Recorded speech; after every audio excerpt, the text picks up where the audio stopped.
95% of the day, the behavior that we run our lives with is coming from programs that we downloaded from other people, and we are the only ones that can't see that we're playing a program. But everyone around you is observing you, and they're going to engage in your program. If you have a negative program, then they're going to engage negative with you. Everyone else can see your programs. You're the only one that can't see it. And the result is that we then take on victim. Victim, by definition, is powerless. I say, if you feel powerless, what do you think you're going to do? Well, A, you're going to give up your power to somebody else. And B, guess what? You want to get out.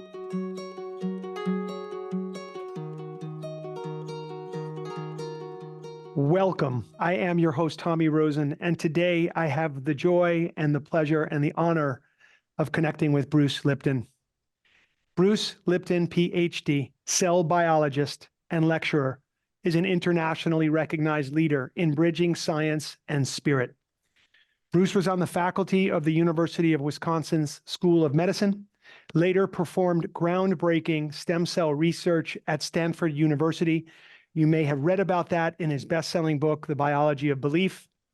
He went on to write The Honeymoon Effect and to co-author with Steve Bayerman, Spontaneous Evolution. Bruce received the 2009 prestigious Goy East Award in Japan in honor of his scientific contribution to world harmony. How cool is that? That's amazing. Bruce, I want to thank you so much for joining us today. Welcome.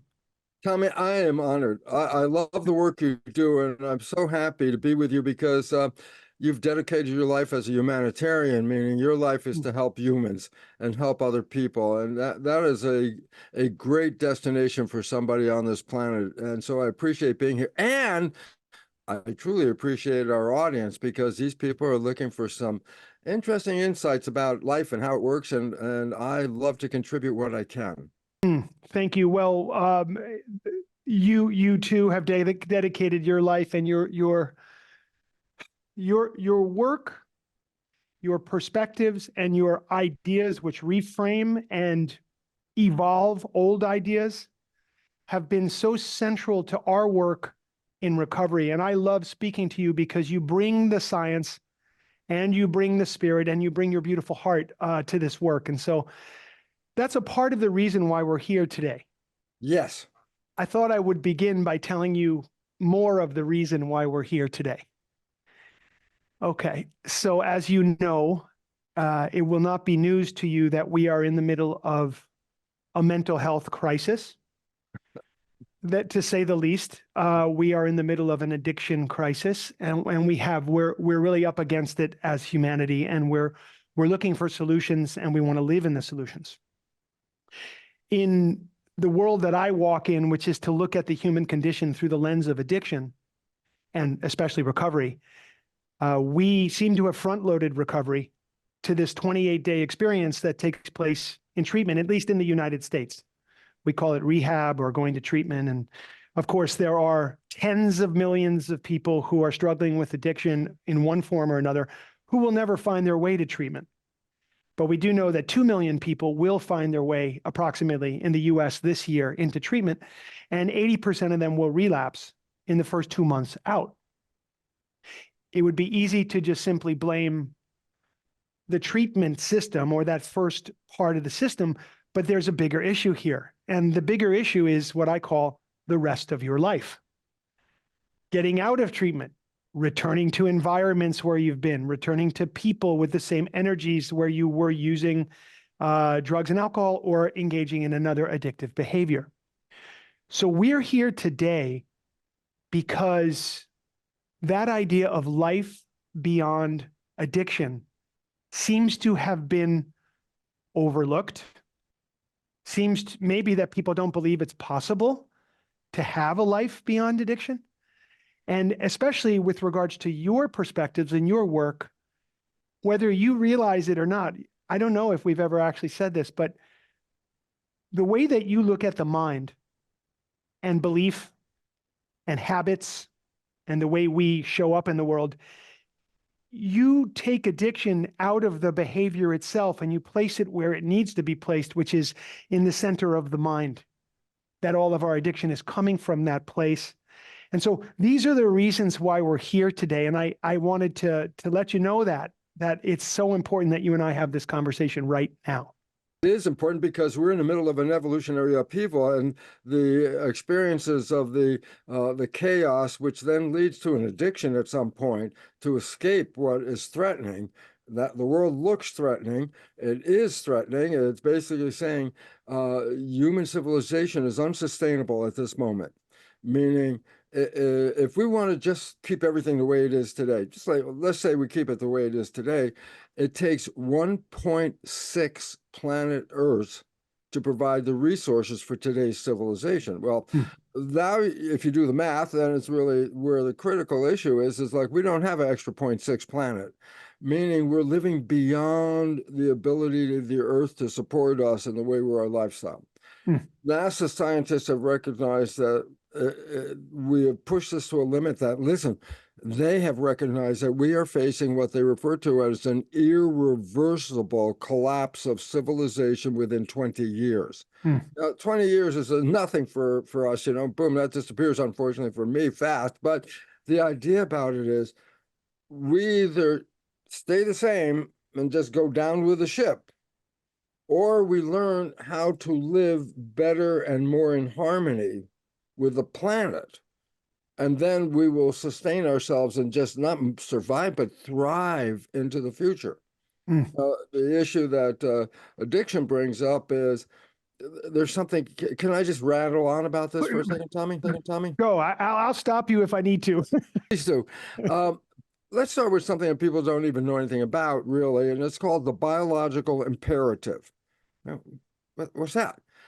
It's an understanding in biology. It's an understanding of a process with no awareness of how it works, but here's the process.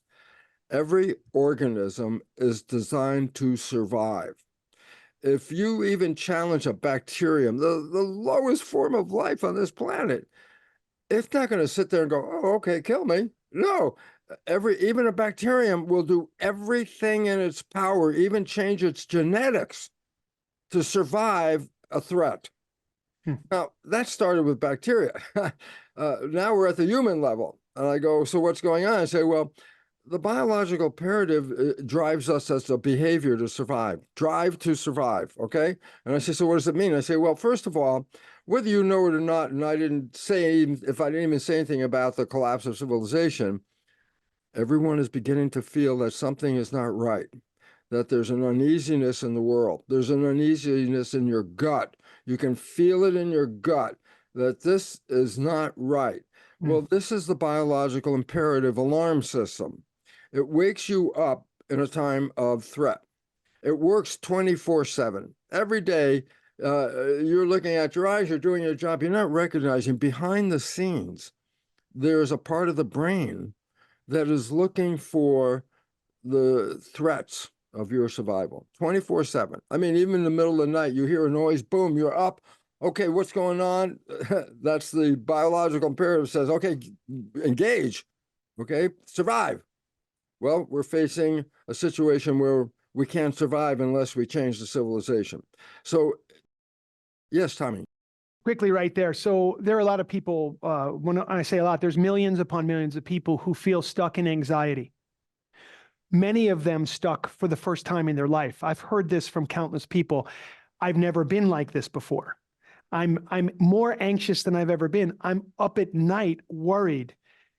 And I think they think there's something wrong with them. Maybe they're just sensing what you're speaking about. There's nothing wrong. That is the alarm system that says we are being threatened. So, I mean, NASA comes out with a big headline, yeah, we're not going to make it. People have been around this planet feeling it's not working right. I feel that my life is in a threat. I can't focus it. I can't tell you where it is necessarily, but it sure as hell doesn't feel like, I feel safe in this world today. So the significance is the biological imperative puts us in a fight or flight situation, puts us in a stress mode because it says, look, you got to do something. Your life is under threat. From where? Well, that's where the big problem comes from. Why? We feel it, but it's like, I can't specifically say which thing is the source of the real threat. And I go, but the problem is you can't live in threat. The system does not support threat, and it will do everything it can after a chronic period of this stress is to take away the stress. And the idea is, well, how would you do that? I go, well, not be here. That's one way, not consciously be here. That's another way. How can I get out of this situation? It looks like, oh my God, I'm stuck in the middle of this thing. I can't get out. I say, what can you do? I say, it's like, take care of yourself because you don't know how much longer we have here. So let's just let go of this situation. Well, how do you let go? I go, well, you can stop thinking about it. I go, yeah, right. The biological imperative is on with a red light flashing. You cannot stop thinking about it. What you do is you redirect the consciousness of your life. The consciousness of your life controls your life. Look, quantum physics is the most valid science on the entire planet. Principle one, consciousness is creating our life experience. Well, yes, Tommy. Mental causation of external events. Yes. As within, so without. Yeah, we're creating. But the idea is you don't know you're creating because you haven't been given the awareness and the driver's manual for this vehicle. You never got it. And there are people that are not telling you all the principles of how to drive this vehicle and success. And the reason is many of the unfortunate corporations that are controlling us depend on us not being conscious and aware of who we are. And there's an important part. When you are afraid, you get into fight or flight. But if the fear is like, I don't know where and how big, then you get also into victim, meaning, who's going to help me? How can I get, where, who's the source? You give up your power. Give up your power because you're seeking protection and safety from something you're not even sure what the hell it is. And I said, well, how do you give up your power? And the first thing is, well, you can just acknowledge, okay, you do it for me. You elected guy, I elect you, you do it for me. What else do you do? Well, while they're doing it for you, what do you do? Well, many people sit there and watch the news and then get more stress into the system. I say, but what does stress do? Well, stress is the source of 90% of illness on this planet. Genes, everyone thinks, oh, genes are causing illness. Less than 1% of disease is even connected to genes. 90% is consciousness. I go, so what do we do about it? I said, well, stop messing with the chemistry and the drugs at the pharmaceutical company and start recognizing it's all coming from the top. And that's what quantum physics is saying.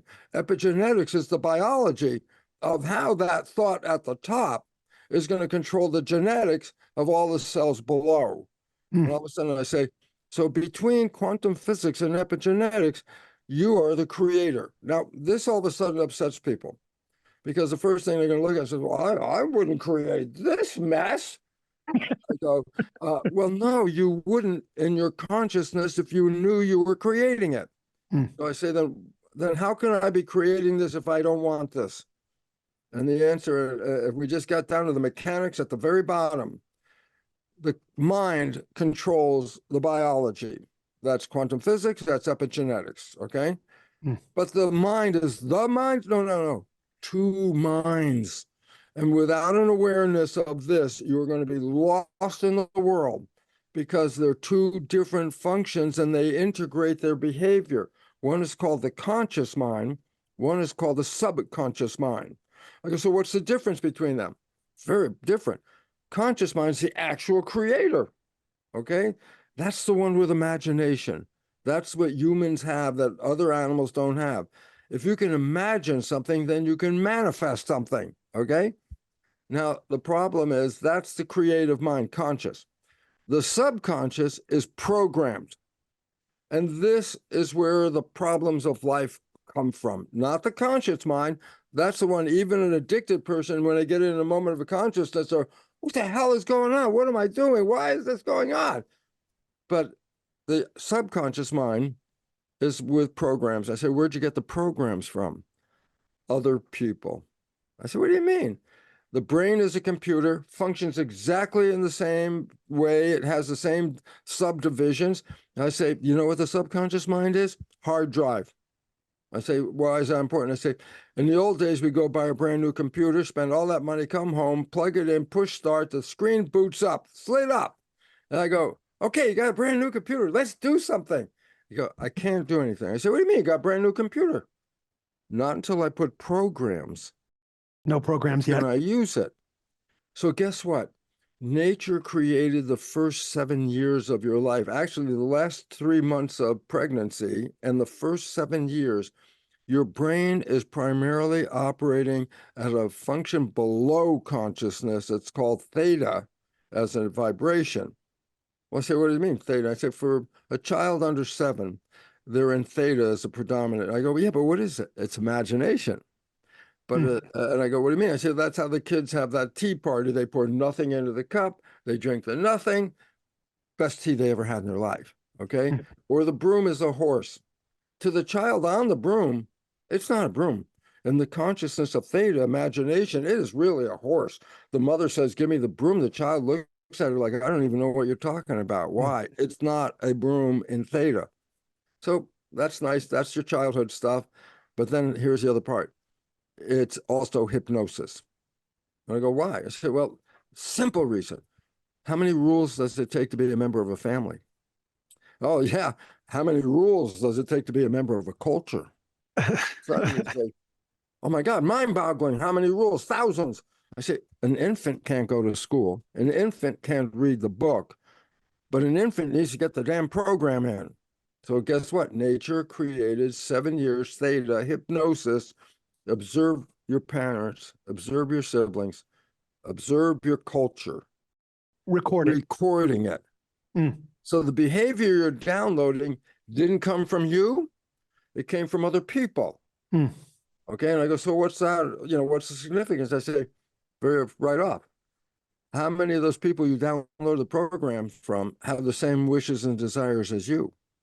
Because if they don't, then their program you download is not going to take you to where you want to go at all. And the idea about this is you get these programs without you even knowing you've been programmed. So if I said to you, you're all programmed, you go, huh? I go, no, you don't even know it. And I said, but here's the consequence. So now we got programs. Where'd they come from? Not from you. Observing the world around you and downloading so you will learn the behaviors necessary. I go, significance. More than 60% of the downloaded programs are disempowering, self-sabotaging, and limiting beliefs that we download, and then our biology engages. You say, yeah, but why should I use the subconscious? Because my conscious is creative. And I go, yeah, it is. And I go, well, why don't you use it then? And the answer is a simple answer, and you have to think about it because it's about thinking. I go, what do you mean? The conscious mind can look out your eyes, pretend you're a vehicle, and you're driving toward wishes and desires. What do you want? Conscious mind behind the wheel will take you to wishes and desires. But the conscious mind can think, and then the game is different. I go, why? Because thinking is not looking out. Thinking is looking in. You know, Tommy, today's Tuesday. I could ask you a question right now. I could say, Tommy, tell me what you're doing on Thursday. Now, it's not written in front of you. And yet in a moment, you can tell me what I'm doing. I said, where'd you get that information from? You say, well, I thought about it. I go, oh, you had to go inside because the thinking is on the inside. So conscious mind was looking out, now turns around, conscious mind is looking for a thought. I go, so what? I said, but when conscious mind is looking for a thought, it's not looking out. I go, yeah. I said, or give you one simple problem. What if you're driving your car? What if you're driving your car, and you've done this anyway, but I'll tell you about it, and you're so engaged about thinking or something, or I could have Tommy next to me, and we start talking, blah, blah, blah, blah, blah, blah, blah. And then I look out the window, and I realize for the last few minutes, I didn't pay attention to the road. My consciousness was focused on talking with Tommy. I said, yeah, but I'm still in the road. I'm driving. I didn't hit anybody. I didn't, the car's working. Everything's great. I go, who was driving the car?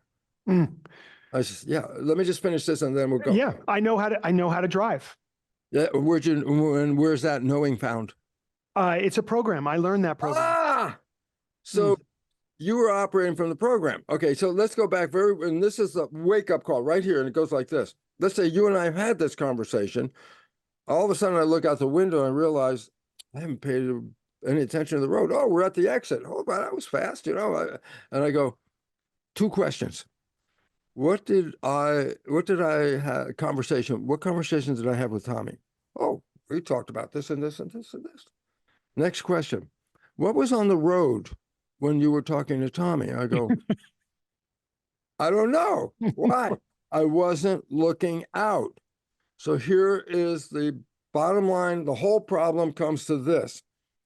We have programs, but if we're using the conscious mind and looking out, we are running the vehicle to what we want, okay?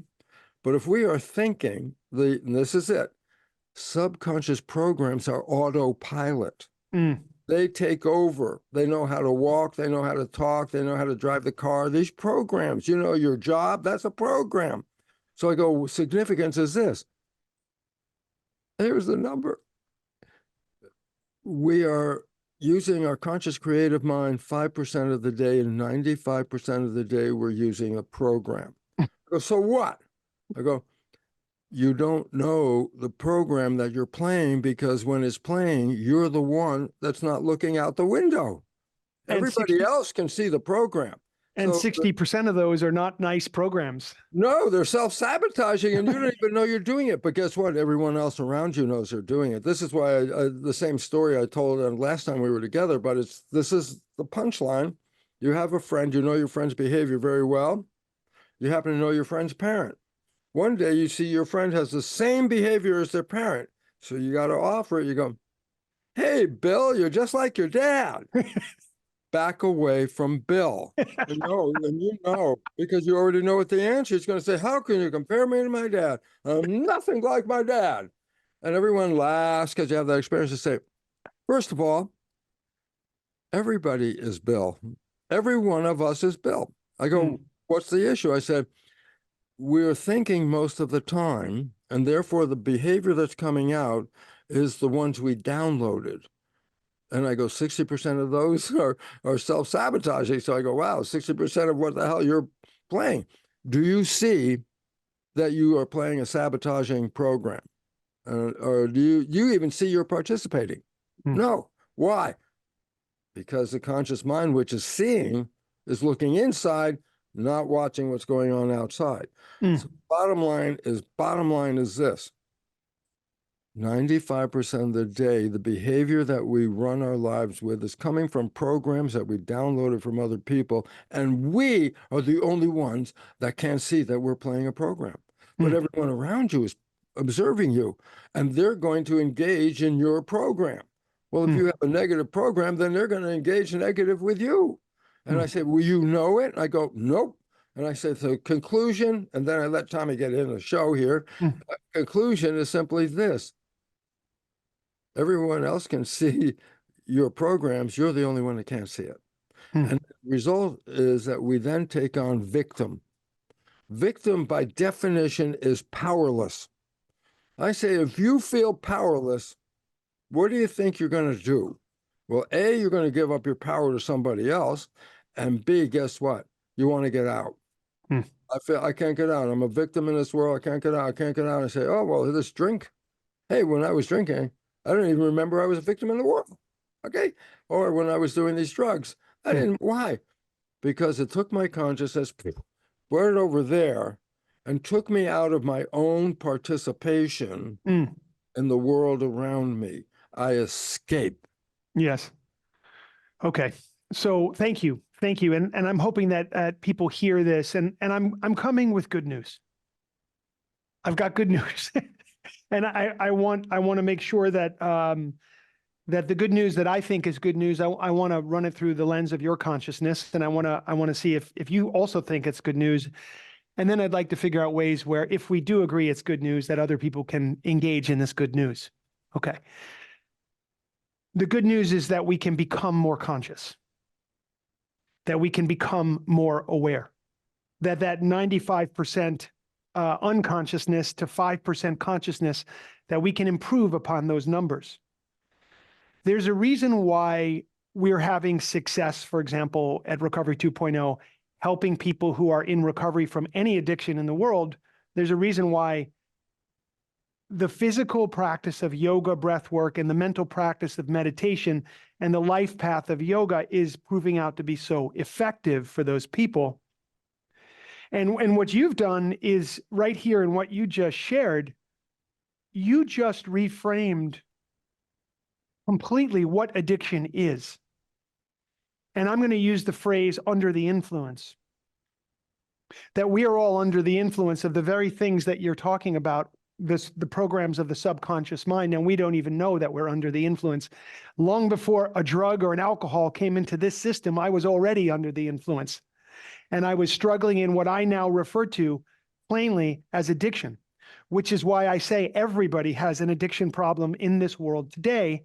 And so all of us need to be in recovery from running these programs without knowing it and to build our consciousness. Because I believe that what NASA stated, that we are not going to make it, is coming from a very, very scientific mind that doesn't bridge science and spirit, that doesn't understand the healing power of consciousness-based practices such as yoga, meditation, and breath work. And I believe that I live in the conviction that we are going to make it, and that we have a great, great opportunity in front of us, but it's going to require a turning our gaze towards the amplification of our awareness and our consciousness, so that we can create consciously what we would like to see in the world around us. So is this good news? What are your thoughts on this? Well, NIH, the NASA story is not pessimistic.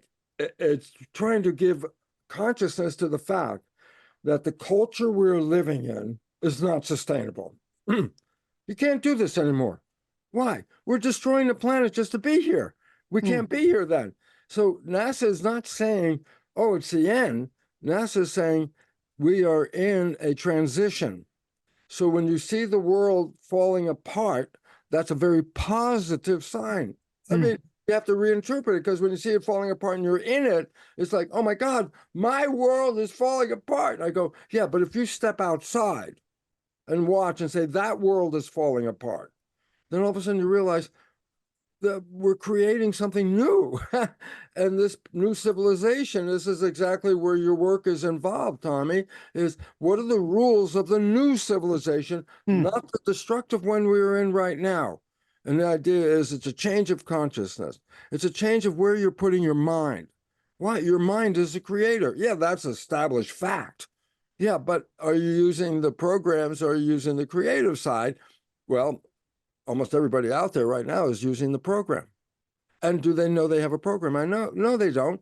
And that's where the big problem comes from. Why? They don't even see their own behavior is precipitating a problem, but they feel the victim of the people on the outside. And I say, yeah, but you've been participating with those people that gave them the view that you're the victim. And all of a sudden, it's like you're creating this yourself. Do you know it? No. And this is the blind spot. If you don't know you're involved and you actively say, I'm just the victim, what does the victim do? Escape. And the idea is, yeah, but what if you're the creator? Oh, well, then I don't want to escape. Why? I want to do something different. Let me tell you, programming in life. My father and mother had a very dysfunctional relationship. I said, so what? I said, well, as a kid, for the first 7 years, I was observing my parents to see, this is how families work, blah, blah, blah. I downloaded my father's behavior. I go, well, it was dysfunctional. Yeah, but now I'm living my life. Do I even know I'm playing my father's behavior? No. But what I do know is I can't get a relationship off the ground for over 40 years. I go, why not? Because unaware of my programming, when I was getting in a relationship and my father's behavior that I downloaded starts playing, it would chase everybody away. I go, wow, I didn't even see I was doing that. They saw I was doing it. I didn't see I was creating the problem. Okay, until this consciousness that we're talking about came into my awareness. Then all of a sudden I said, well, wait a minute. I have to change this. Pattern interrupt. Pattern interrupt. That is the pattern I gotta say it because I love the story. Because if you went back to see Bruce a while back, he would have been like manic depressive. I go, what do you mean? Well, he's happy most of the time, but once they started to go bad, it was like going downhill in that spiral. Yeah. I just spent a whole day in the lab working on an experiment that took me, it takes 2 hours to set it up. I do the experiment, but I screw it up and I have to do another 2 hours, then set it up and I screwed it up. The third time I spent another 2 hours and I screw it up. I just spent the entire day screwing it up, right? And I'm sitting there now in total, like now the depression is setting in. It's like, you can't, like somebody like me, my program is sitting on my shoulder going, not good enough. You can't do anything. You're stupid. You know, blah, blah, blah. It's just like, I'm getting depressed. I'm getting depressed. And all of a sudden, I hear a voice. I go, why? I said, well, first of all, I'm the only one in the lab. So I hear a voice, and it's right out there. And the voice said to me, don't you have anything better to do than to listen to this crap? I laughed. You know, it's like, first of all, I was like, okay, there's a voice. Who's this? I started to laugh. And you know what I did? I said, yeah, I do. I'd rather go see a movie than listen to this. And there was a newspaper. I picked it up. There's a movie. Drive off to the movie, pattern interrupt, went to the movie. By the time I came out of the movie, whatever the bull S was that was on my shoulder wasn't there anymore. The next time later, sometime down the road, I started going down. And all of a sudden I started to laugh because I said, don't I have anything better to do than to listen to this? I go, yeah. And I go find something to do. And what happened after about the fourth time, and it got shorter each time before I made my response. About the fourth time, just as I was going down, boom, I got right out. And that was 40 years ago. I haven't been in that state for 40 years. I have not been in a depressed state. I say, why? Well, every time I start to get in there, I start laughing, and it became a habit. What? Interrupt, pattern interrupt. Yeah. And and yet when I did it, it was funny because there was the voice saying, you know, don't you have anything better to do? And it's been 40 years. I say, so what did I do? My behavior, I created a new habit. I started to go to the moment depression came into my mind, my quick response was, what else? Do something else. Pattern interrupt. You broke out of that program. Absolutely. But the point was, all of us are doing this. We're all Bill. We're all running these programs every day. We're not aware of them except for the victimization that we feel when the programs that we didn't see we were playing come back to us in the response to the people we're surrounded by. Really important question here. People who have experienced addiction or maybe are experiencing addiction right now may hear that story and say, but Bruce, I am aware of what I'm doing to myself. I've proven to myself over and over again just how this behavior is just bringing more pain and more suffering into my life. And I even have stopped for periods of time and had better experiences only to return back to the old program. How can you explain that to somebody who's stuck in that repetitive pattern of addiction? Well, the first thing you have to understand is that the subconscious mind doesn't have anybody in there. It just plays programs. Push the button, play the behavior. Push the button, play the behavior. When do you push the button? When you're not paying attention, you push the button. I say, yeah, but let's say I want to change the program because I'm aware, but it's not working. I don't like this. I want to change the program. I say, so how you change the program? Well, I'm not going to do this anymore. I'm aware, I'm conscious, I'm not going to do this anymore. I go, you want to change the program? Go to your computer right now and talk to it. Then just say, listen, change the program. I said, you can talk to your blue in the face. That damn thing's not going to change. I go, why not? There's nobody in the subconscious. So talking to yourself as if somebody was listening in there, there's nobody in there. So the idea is, no, you have to do something else. You have to make a new habit. You have to create a new behavioral response. You have to do what Tommy's talking about, pattern interrupt. Once it's starting, if you let it continue, It's a tape, an old-fashioned CD program. It's just like, it's going to play that damn program. Why? That's its job. And the job is, when does it stop? I say, the moment you decide, stop. But the point is, well, I stopped and it came back. I said, yeah, because you didn't change the program. You just stopped the program for Yes. that moment. But Yes. the more important part is, A, do I have a program? B, can I change the program? And the answer is yes. On the This on is the Tommy's job. on the path of yoga, we talk about what you're describing is so it begins with a pattern interrupt, and then there's this process of what we'll refer to it as resistance training. And people laugh when they hear that from me because they liken it to what happens in the gym when you're moving weight around, and there's obviously there's a weight there, there's a resistance to your effort to move something. Very similar, except this is kind of resistance training of the mind and resistance training of the soul, along with resistance training of the body. We're talking about engaging in activities as practice where you know your resistance is going to come up to you doing that activity. And so you practice by going against the resistance, against your own resistance.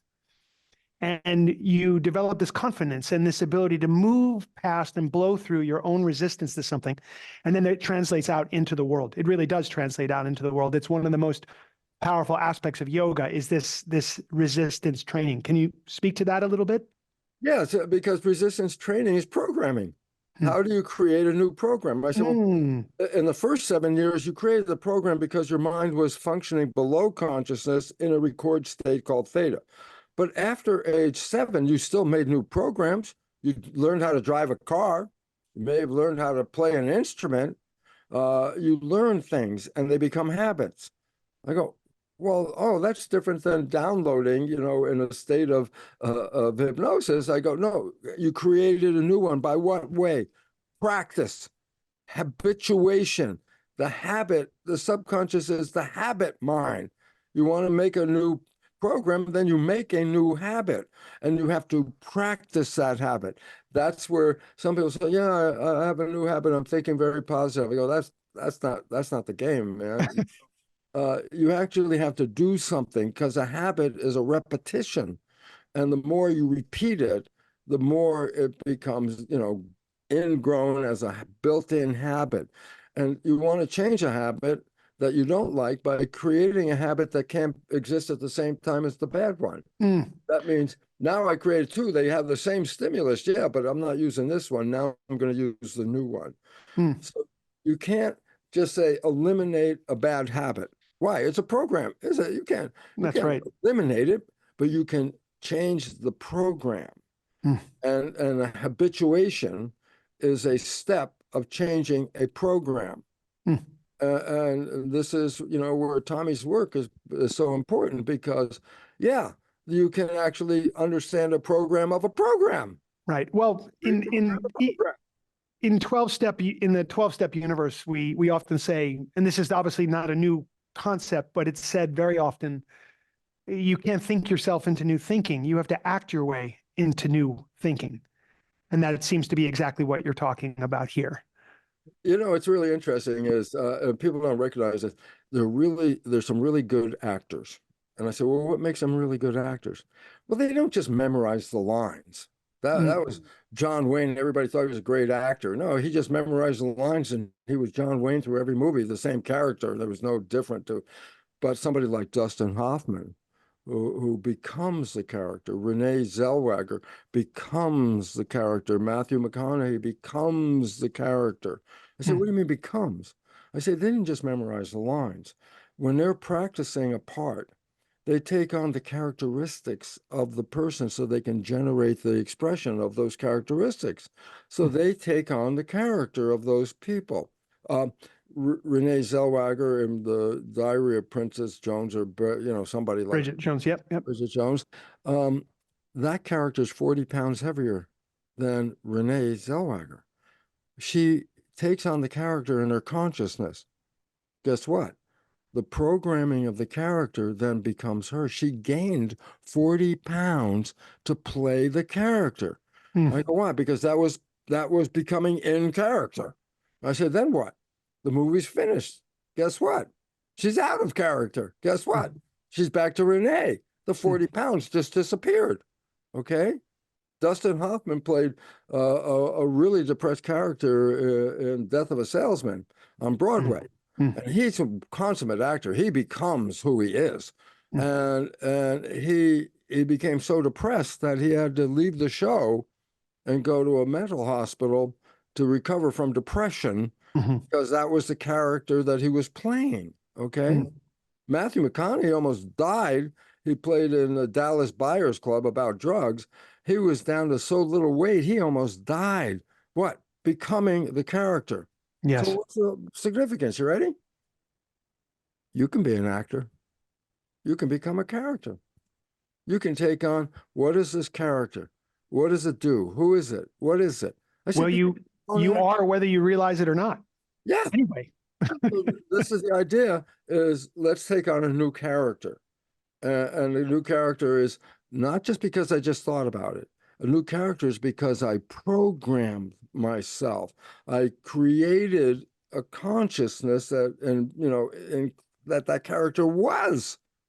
And you can change that, but not just by sitting here and go, okay, yeah, I don't like that character. Let me be another character. And I go, that's not it. You become the actor. What do you want to act as? A hero? A winner? A happy person? It's a character. It brings up a lot of questions for people, I'm sure, watching this about authenticity and their search for self. Like, okay, well, I would like to create, I'd like to be the best version of myself. Okay. What character will that be? Will that be authentic to me? You could be any character you want.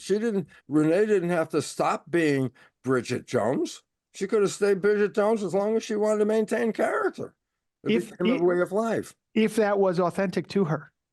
If that's what she wanted. You see, she didn't write the character. That was somebody else wrote the character. But you're not just the actor, you're also the writer of this life. That's up to you to create the character that you want. She bought a character and put it in. Okay. And people listening to that are going to say, wow, Bruce, that sounds like a lot of responsibility. Well, yeah, it is for sure. You know why? Because the only way, it's quantum physics. Principle 1, 1927. It was Max Planck. Yeah. Consciousness is the creator of your life experience. Okay. It's still in Nature not that long ago, with most prestigious scientific journal, they talked about your life is controlled by your mental character and your spiritual character. That is, life is controlled physics from these things. Okay. And so the idea is you are the creator. And yet you have no power of understanding it, because all you've seen is I am the victim. But you didn't understand the mechanics. I go, well, did somebody understand the mechanics? Here's the jokey part. The Jesuits understood this for 400 years and told their followers. What did they say? They said, give me a child until it is 7 and I will show you the man. I said, what did they know? Whatever the hell the programming is in the first 7 years, that's 95% of your life. That's when they created Catholic school, figuring, well, let's give them the program. Well, you've been programmed. Everybody's been programmed. Unfortunately, the programs are still all disempowering. Why? Because when you are disempowered, you will give up everything to those you think have power. You think the medical people have power, and I go, no, they just didn't tell you you had power. Any drug that you take from a pharmacy only works because you also create that drug. It's natural in your body. The question is this. It's not, I'm just missing that drug. It's like, no, your consciousness is the one that creates that drug. All of a sudden it says, then your consciousness is not supporting what that particular drug was looking for. Happiness, joy, health, all these other kinds of things like that. So through this whole discussion, one of the themes that's coming up for me is the power of the company that you keep.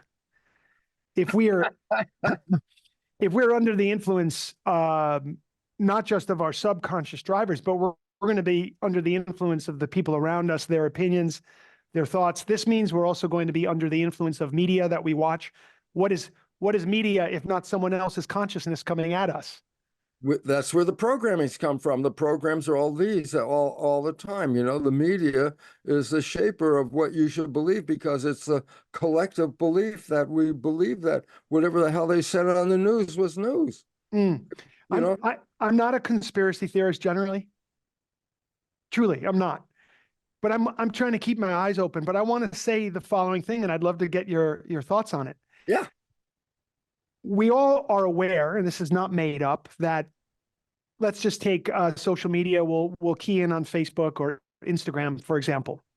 We know that we are being fed images which follow an algorithm, which we have essentially shown to the system. These are the images that we would like to be fed because these are the ideas that we have. And by the way, everyone else that is in our circle, they're going to be fed the same images as we are. So this brings up a really ancient question in yogic philosophy. What happens if everybody in your peer group is thinking exactly the same thing and there's nobody evolving or advancing thought in any way, shape, or form? What if the only ideas and the only thoughts and the only images you're being exposed to are exactly the same thoughts and images that you've always been exposed to and that everybody else that's in your circle is exposed to? Now, that sounds maybe like I'm getting at a conspiracy. I'm just saying, let's say it wasn't a conspiracy, not on purpose, but this is the way it's ended up because this is actually true. This is how the algorithm works. What are your thoughts on this? I mean, I wrote a whole book on this, Tommy. I wrote a book. It's called Spontaneous Evolution. I go, why? Where did that book come from? I said, I just wrote the book, The Biology of Belief, how our own consciousness shapes our behavior. That's what we're talking about, okay? And as I was finishing that book, it came to my consciousness and said, wait, what if a large number of people share the same consciousness? And all of a sudden I say, well, then it's not just your behavior. Now it's a culture. All of a sudden I say, this is exactly what you're bringing up, that we as a culture are all being programmed to have the same beliefs. And then all of a sudden, then all of our lives, that it's not just me having a problem in this world, that guy, and that guy, and that guy, they're all having a problem here. Why? We're all in the same program. The program is completely and unfortunately disempowering and false. The biggest program falseness is actually Darwinian theory. I go, why? Let me summarize it as everyone summarize it. Darwinian theory, a competition for fitness and the struggle for life. I go, what the hell does that mean? Competition. It means that you are not endowed with life. You must compete for life. Well, all of a sudden it says, and we're all in competition. I go, yeah. I go, guess what? Life isn't based on competition. Life is based on cooperation. Garden from which we came, a garden is not a battleground. A garden is the heart of harmony of everything that is in the garden. I say, what's happening to the garden now? I say, it's collapsing. That's why we're facing an extinction process. I go, so who's responsible? I say, we're responsible. We all are. We are the virus in the garden. And Mother Nature says, well, we don't need stinking people in the garden. And she's going to eliminate us. Why? Because we're the only one in disharmony that has taken a lush garden and are turning it into, a desert out there. And the idea is, where the hell did we come up with the idea that we control this? And it was like, well, the church started off, well, we were put here after nature and then we got into it. And so we have dominion over it and all that. And the point about it is, no, we don't. We're another element in the garden, but we are now a rebel element in the garden to the extent that we are destroying the garden for our own satisfaction. And I go, when everyone's saying, oh, it's the end of the world, I go, no, it's the end of humans, not the end of the world. I go, give you an example. Chernobyl, where the nuclear reactor had the explosion, the radioactivity in the zone was a very large zone. They said people cannot live in this area because the radioactivity is too high. It's called the zone of exclusion. People can't go here. I say, what? Well, if you go there today, guess what? The city is now a forest. The buildings have trees growing out of the windows on the rooftop. The buildings are covered up in a forest. Guess what? There are more animals in Chernobyl than the rest of the former Soviet Union. I go, why? No people. When people are not there, nature brings it back to the garden again. And so when you're looking at the trouble, I say, well, we have a choice. If you want to continue holding on to this system, then you are actually participating in the breakdown of what's going on. And the only way to survive is step the hell out of the system. Buckminster Fuller says, you don't go in and change the system, you go out and create the new system. This is what Tommy's whole idea is. There's a little understanding, a little instruction book, so to speak, of how do you get out of that and come into this one. Well, because the only way to survive is to get out of that one. It is collapsing. It's not sustainable. Are you sustainable? Well, it depends on your program. And this is the time to look at your program. And let me just give a little advice here for a second, because you got programmed from before birth. The brain was in theta record in the last 3 months of pregnancy. So you were already being programmed 3 months before you were born. Then you were programmed for 7 years. I say, what are your programs? You go, I go, okay, tell me the program you got when you were still in the womb. No, I can't tell you that. No, okay. Tell me the program. You were programmed a whole year from 0 to 1. What programs did you get? No, I don't know. Another year from 1 to 2. No, I don't know. I don't remember. Why? You weren't conscious? So I say the basic thing is this. You have been programmed before you were conscious, and your consciousness doesn't have an exact awareness of what the programs are. Why? Because it wasn't there when the programs went in. So now I say, well, what the hell are your programs? So now here's the cool part. 95% of your life is coming from the subconscious programs. So I say, oh, you want to know what your program is? Look at your life. I go, why? It's a printout. I go, so what does it mean? I say, well, the things that come into your life that you like didn't get there by accident. They came in because you had a program to acknowledge those things. So they come in. But the things you want, and this is where Tommy's work comes in, the things that you want, you find you're working hard. You're struggling. You're sweating over it. I'm putting a lot of effort in. I'm going to make this happen. I can tell you, here's the problem.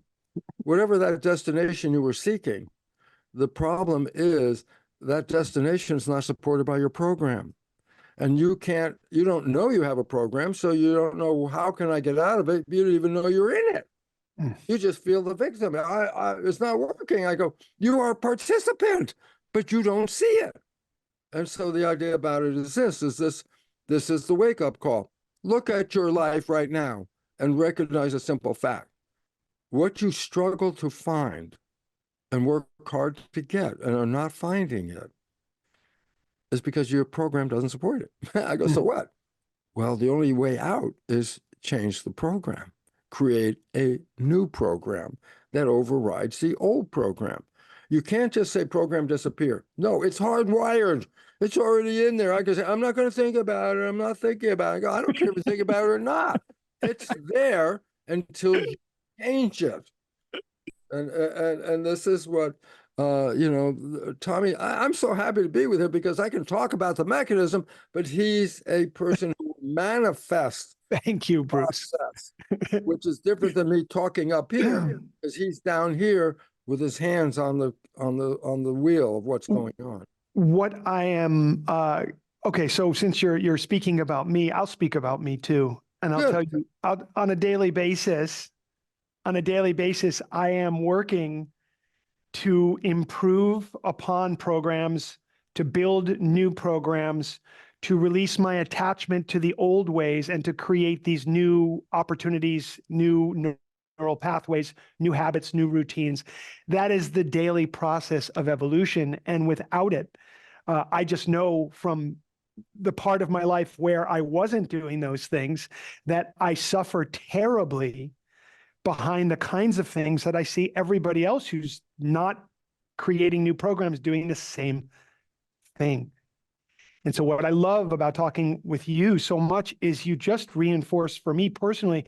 I mean, seriously, what I'm thinking about right now talking to you is I can't wait to get on my yoga mat upstairs.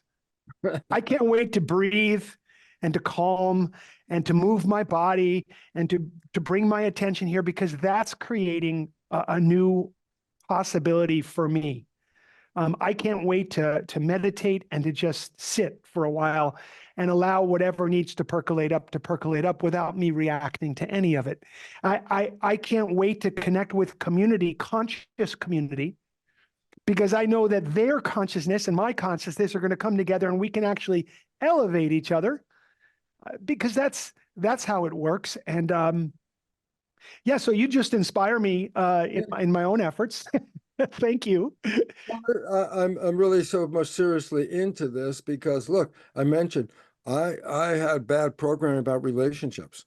Once I understood the nature of the program and then rewrote those programs, I met my partner Margaret, and we've been on a honeymoon 28 years every day for a honeymoon. Why? Because the thing that what is the honeymoon? Let's go real quickly. The movie The Matrix is not science fiction. It's a documentary. I go, what do you mean? I say, what's the premise? We're all programmed. I go, no, that's a true story. We already know we're all programmed. What was the emphasis? Well, there's a red pill, and if you take it, you get out of the program. I say, oh, what is that? And I said, well, guess what? Almost everybody out here is taking that red pill and experience being out of the program for a short time. And I say, what was the consequence? I say, you created in 24 hours a whole new life. So what was the red pill? The day you fall in love with somebody. The day you fall in love. And I say, what is the representation of that pill? You ready? Because scientists have found out. Why? Because we stop thinking. That means we keep our conscious mind present, mindful. I said, well, if you're not thinking, then the program's not playing. I go, aha. As long as you're not playing the program, then you are the creator of your life. So your life is blah, blah, blah, blah. You meet somebody 24 hours later, it's like, oh, I love my life.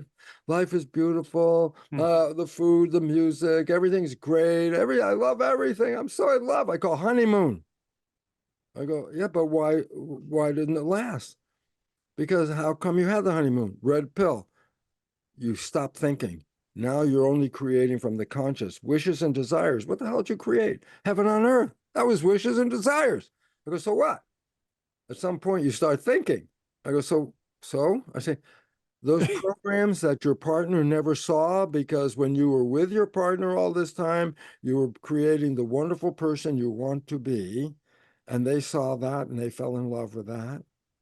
And then in a short time you start thinking, and those programs that were hidden in that subconscious and never observed by your partner show up, and your partner looks at you and go, who are you?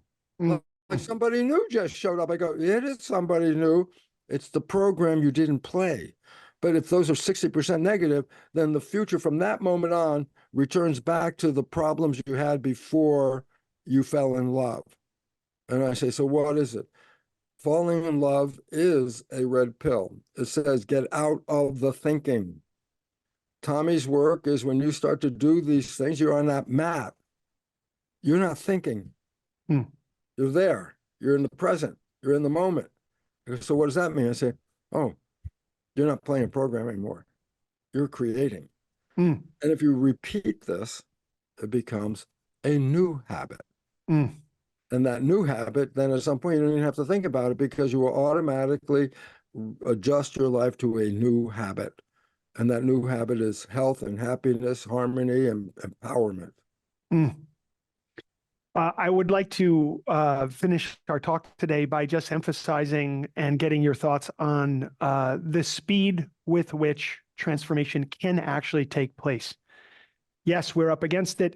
I'm somebody, I don't want you to tell me that I can create new programs and it's going to take 10 years to do it, but the good news is you'll get it done eventually. I'm not that person. I won't be able to make it. I need to know this is quicker than that. Can you reconfirm that for the people? Yeah, well, actually, how fast did it take you to, feel heaven on earth after you met that person in your life? How fast was that? It was 24 hours. So, okay, how long? I said, it doesn't take that long. It just takes an exercise to stay in that state, okay? Stay in that state. And the idea is if you like the state, the system will encourage you to stay in that state. And that's why we then find, oh, that helped. That was good. I'll do more. Okay, I'll do some more. Why?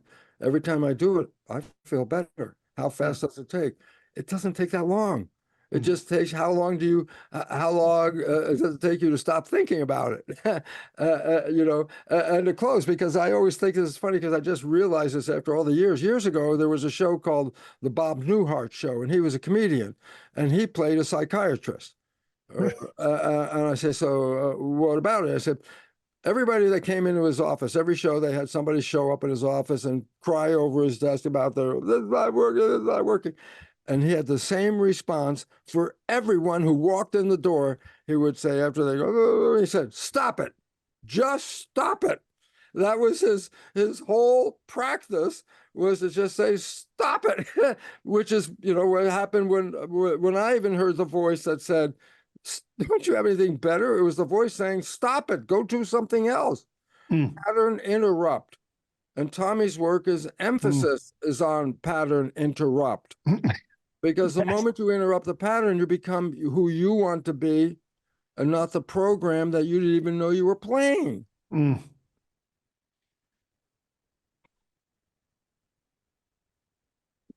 Thank you. The breakdown here is so epic and so important. And I hope that the people listening will look into your work further and read all your books and get with you on retreat wherever you're going to be in the world in these upcoming weeks, months, and years.